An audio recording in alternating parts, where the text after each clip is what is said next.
এখন আমি আছি হচ্ছে দার্জিলিংয়ে এখন রাত্রি 10টা মতো বাজে।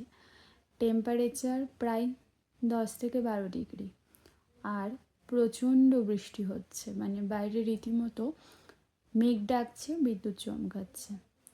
পাহাড়টা পুরো কুয়াশা মেঘে ঢেকে গেছে। চলো তোমাদের বাইরেটা গিয়ে একবার দেখাই, তাহলে বুঝতে পারবে যে কি সুন্দর একটা, মানে ক্লিয়ার স্কাই, কাঞ্চনজঙ্ঘা এগুলো পাহাড়ে দেখা যায়। তাছাড়াও একটা পাহাড়ে যে মেঘলা ওয়েদারের বিউটি আছে, বৃষ্টি দিয়ে পাহাড় কতটা সুন্দর সেটারও একটা, মানে পাহাড়ের সব কিছুই সুন্দর, সে বৃষ্টি হোক বা সে কাঞ্চনজঙ্ঘা দেখার জন্য পরিষ্কার ওয়েদার হোক। চলো দেখাই তোমাদের। চলো, এখন আমি যাচ্ছি, কিন্তু আমি একটাও আওয়াজ করব না, তার কারণ তোমরা যাতে হাওয়ার আওয়াজটা বুঝতে পারো। চলো।